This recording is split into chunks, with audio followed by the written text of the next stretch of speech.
Olá, eu sou Fernando Caldas e vamos começar a nossa reflexão.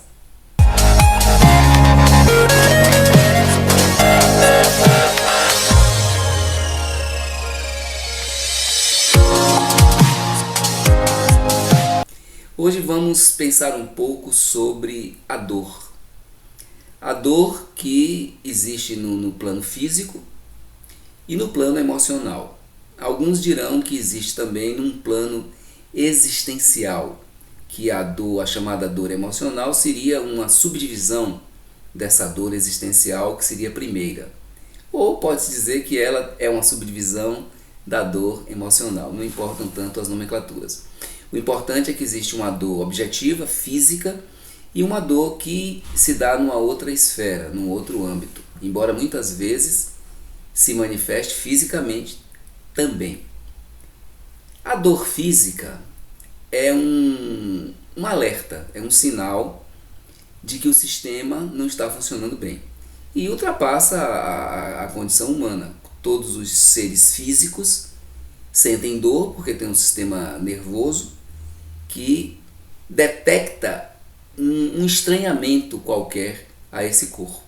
Um cãozinho, quando vai andando e a patinha pega num espinho ou num vidro muito grande, ele emite um som muito característico de quando os caninos sentem dor, ou os felinos também têm um som característico. Os bichos em geral, eles mostram sofrimento diante da dor física, né? O ser humano, além dessa peculiaridade que se torna em muitos casos trágica e pesada essa dor, sobretudo quando uma pessoa é enferma, às vezes muitos anos enferma, sobre uma cama, um leito de hospital. A dor física é mais fácil de falar dela, muito embora fique claro que ela está sinalizando, como o alarme de uma casa quando aparece um intruso. Está dizendo algo vai mal, assim como a febre, o estado febril também. Algo vai mal com esse sistema e precisa ser consertado. A dor é um alerta em grau máximo, né? Há uma gradação na dor física, né? Há dores agudas, há dores crônicas, mas elas sempre estão dizendo que algo vai mal. Existem remédios paliativos para aliviar a dor. Em último caso, toma-se morfina, toma-se drogas muito fortes, para que essa dor seja suportável o máximo possível até que se resolva o problema, né?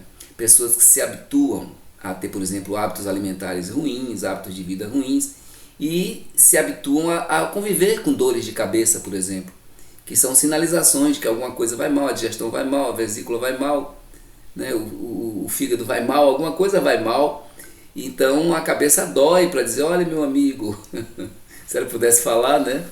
Mas fala simbolicamente, o corpo fala simbolicamente. Dissesse, olha meu amigo, cuide da causa, não cuide dos efeitos.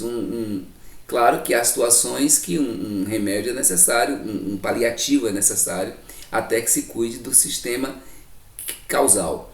Mas se o sujeito que tem dores de cabeça frequente por um problema de vesícula, um problema digestivo, por comer mal, comer muita fritura, comer muito açúcar, não mastigar direito, ou seja, uma série de regras incorretas dietéticas. Se a pessoa faz isso tudo e já aprende a conviver, né, tomando analgésicos, a conviver com essas dores frequentes de cabeça, a tendência é que no futuro as coisas se tornem crônicas, né? Esse órgão que estava sinalizando que precisava ser cuidado, ele vai desencadear então uma patologia mais grave, e aí a cabeça não dói mais, quem vai doer é ele e vão aparecer problemas localizados mais sérios, né? Mais sérios. Essa é a dor física, né? É a dor física que faz parte de um sistema onde existem outros estágios de sensibilidade.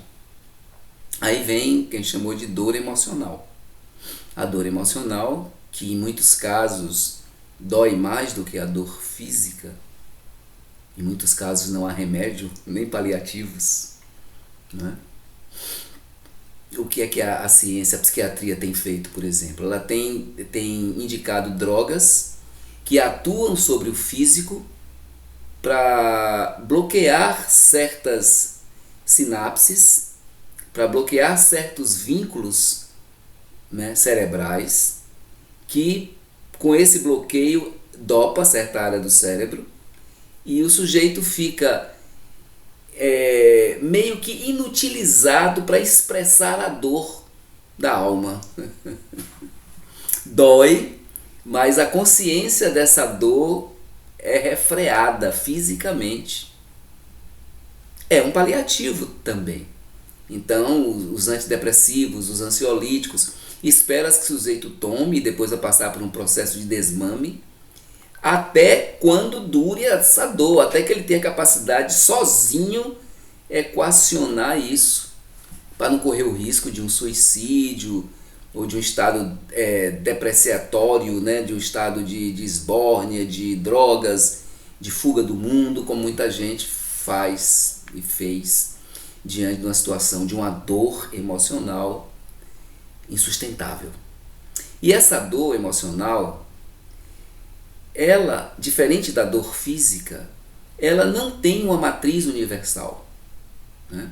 Na dor física podemos dizer a pessoa que abusa de refrigerantes, abusa de açúcar, abusa de frituras, abusa de carne vermelha. De um modo geral, qualquer Homo sapiens que faça isso vai ter como resultante alguns sintomas. Mas no caso da dor emocional, isso é absolutamente subjetivo e absolutamente de ordem pessoal. Pessoal no sentido de como a pessoa traduz as coisas que lhe chegam e como ela teve a sua formação, inclusive de formação genética, né? Não só cultural. Quem é ela? Né? Quem é ela? Por exemplo, fala-se muito em quebrar efeito dominó. O que é quebrar efeito dominó? É uma história de alguém, por exemplo, que apanhou de um bisavô que batia no avô, que batia no neto, que batia do pai e da mãe. E a mãe e o pai batiam em você. E você, quando tiver seu filho, não bater em seu filho. Dá uma educação absolutamente amorosa, sem violência. Com ordem, disciplina, mas sem violência. Você quebrou um efeito. Inclusive, isso me fez lembrar o texto Mênon, de Platão. Quando Sócrates conversa com Mênon, que é um sofista, e sobre a virtude. E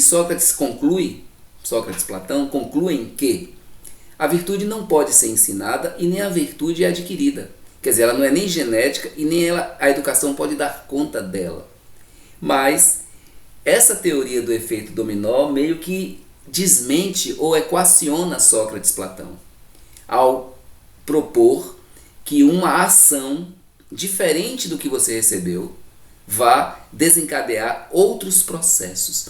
Imagine uma pessoa então que os bisavós foram amorosos com os filhos e os avós também e os pais também e ele também. Esses filhos, a tendência é que eles sejam pessoas vinculadas ao amor. Isso quebraria a lógica lá de Sócrates, ou melhor, responderia em profundidade. Então a resposta seria: a virtude não pode ser de fato ensinada.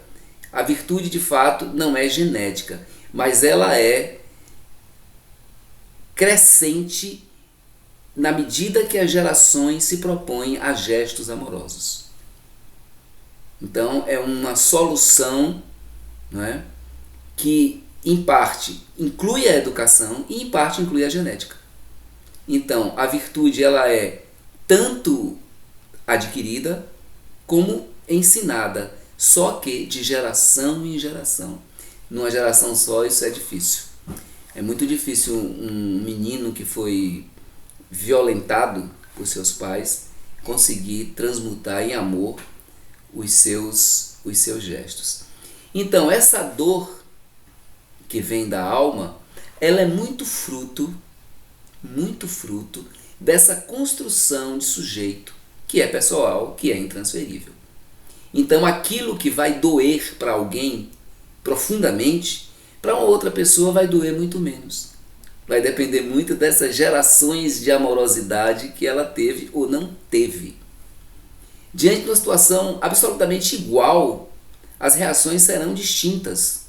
Uns vão se revoltar, né? Vão xingar Deus. Outros vão dizer: obrigado, meu Deus, pela oportunidade de crescimento. Ou os que não creem em Deus vão dizer: obrigado, vida, por me estar fazendo mais forte, mais capaz de dar conta da existência. Outros vão dizer: que droga de vida, eu sou um lixo. Essa escolha é muito individual. É muito individual. E na medida que nós a fazemos, haverá uma dor profunda ou apenas uma dorzinha momentânea. A dor haverá. Porque a dor, aí entra a questão de fundo dessa minha fala. A dor não é algo para ser expurgado. Não se pode expurgar a dor assim, manda embora, né? Como se fosse algo desnecessário à nossa construção. Da mesma forma que a dor física faz parte de um processo de cura, a dor emocional também faz parte de um processo de cura.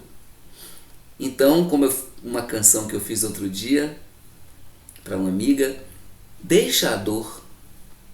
Deixa a dor. Deixa a dor, que ela tem uma finalidade. Ela tem uma meia-vida. Ela tem um tempo de duração.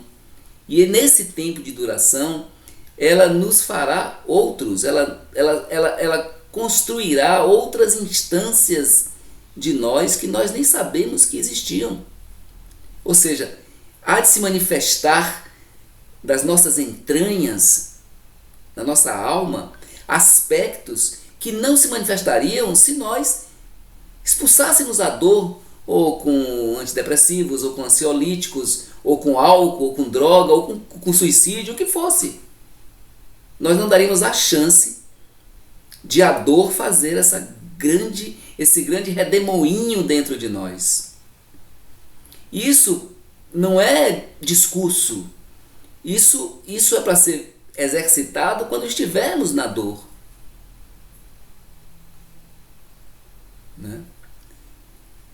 Toda dor, basicamente, no plano emocional, está ligada à perda. Ou à não aquisição do que se queria adquirir. Basicamente tem a ver com isso, tem a ver com uma violação daquilo que nós entendemos como eu, como identidade.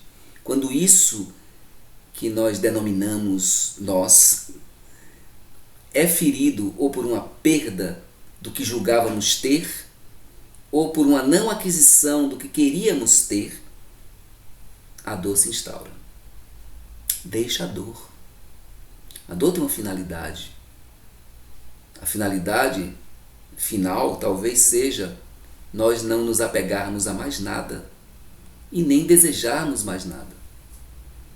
Como é que a gente pode conceber um ser humano que não deseje e não se apegue e continue humano e continue servidor e trabalhando e comendo e amando e rindo e fazendo tudo, mas sem ter essa vinculação ordinária, essa vinculação possessiva, essa vinculação predatória que normalmente nós temos?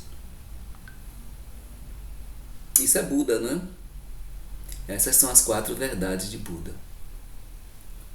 A morte, a velhice, a doença, esses atributos que Buda encontrou no mundo, a pobreza, né? Esses atributos que Buda encontrou no mundo, essa metáfora da história de Buda é muito bonita. Ele, um príncipe, vai para o mundo e encontra essas 4 condições ordinárias do ser humano. Pobreza, a morte, né? A doença, a velhice. E ele se espanta, o que é que eu faço diante disso, né? E essas coisas todas só são doridas quando nós somos apegados a elas. No primeiro momento ele vai para um extremo de negar o mundo. Eu nego o mundo absolutamente. Depois ele vê aquela parábola do homem tocando um instrumento de cordas, e ele tem um insight, o lampejo é a palavra boa, de que se o instrumento estiver muito afinado demais, as cordas quebram. Se estiver frouxo demais, ele não toca. E vem a doutrina do caminho do meio com os 4 princípios para nos libertarmos. Que basicamente se resume ao desapego. E eu estou falando do desapego e falando mais do que isso, de não termos projetos futuros. Ter projetos futuros não significa mortificar-se, auto-mortificar-se, não. Significa beber um gole de água por vez, sabendo que se tiver água depois, beberemos um outro gole.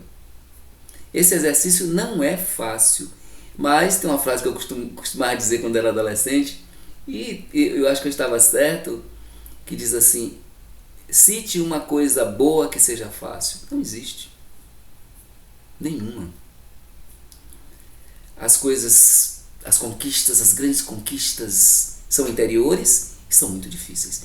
Que é sempre, como diz naquele mito de Excalibur, uma vitória sobre si mesmo. Nós enfrentamos armaduras vazias, porque dentro delas estamos nós. Então a dor é subjetiva, é pessoal, quando se trata da dor da alma. Nós devemos caminhar então para uma condição de autoconhecimento, né? E isso independe de espiritualidade, de ateísmo. Essas questões para mim são secundárias.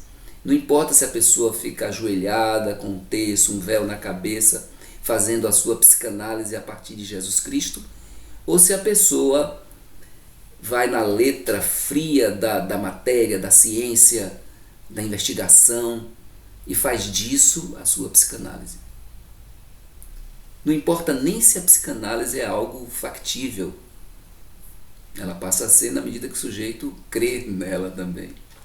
O que é importante nisso é entender que a dor tem uma função. A dor subjetiva, a dor da alma tem uma função.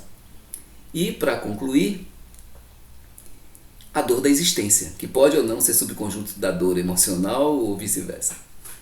A dor da existência talvez seja a grande e única dor. É estar sendo, sem saber porquê, até quando. Buscamos no máximo os comos. Tentamos decifrar as cadeias de carbono que nos compõem, os ciclos químicos da respiração, da fotossíntese. Nós comemos luz, né? Em forma de capim, em forma de vegetais, ou de segunda mão em forma dos animais que comem os vegetais. Mas não sabemos os porquês, nem os quando. O tempo continua sendo o grande mistério, que a gente não tem mecanismos para decifrar. Temos várias teorias. Outro dia eu falei aqui, o Big Bang, alguns já negam como princípio, já tem estrelas que parece que são anteriores ao Big Bang. A noção de tempo newtoniana, o tempo que passa, que agora uma outra linha de pesquisadores volta a considerar, quer dizer, quebrando a ideia da relatividade de Einstein. Enfim, o que a ciência decifrar disso parece que não vai muito delinear uma noção de tempo que nos satisfaça. Que tempo é consciência, que está ligada à consciência, nós sabemos. Uma pessoa que saia de uma cidade A para uma cidade B, 30 quilômetros de distância, se ela estiver bêbada, na consciência dela esse tempo vai ser segundos. Se ela estiver sóbria, vai ser o tempo considerado normal, sei lá, meia hora de viagem. Se ela estiver com pressa, essa viagem vai durar 2 dias na consciência dela. Então, tempo e consciência têm uma vinculação muito séria, muito... Lembra como demorou a gente fazer 18 anos, como demora isso. E depois a vida fica... Um ano vai passando a cada mês, né? Então, a dor existencial é a dor de se ver existente e finito. É a dor de se ver mortal, de no momento nós sermos vitalidade, força, inteligência, raciocínio, né, fazermos esportes e termos uma vida sexual ativa e dançarmos e criarmos projetos, e no outro instante não somos nada. Quer dizer, voltamos à condição de nada que éramos antes de ser. Então isso aqui é o intervalo entre 2 abismos. Ou não há 2 abismos? O que há é apenas uma consciência que fica muito presa a uma objetividade e perde as outras instâncias da sua percepção do que era antes e do que será depois. Aí já são especulações. Mas, concluindo, a dor, seja física, seja emocional, seja existencial, ela cumpre uma função de nos fazer melhores. Não há nada na natureza que seja inútil. A natureza é uma inteligência maior do que nós, extremamente maior do que nós. Há uma estupidez no ser humano em querer ter uma inteligência capaz de controlar a natureza. Talvez se fechássemos os olhos objetivos e nos deixássemos fluir pela lucidez, pela inteligência, pela lógica da natureza da qual somos membros, estivéssemos muito mais próximos de estados gozosos do que de estados doridos. Até a próxima reflexão.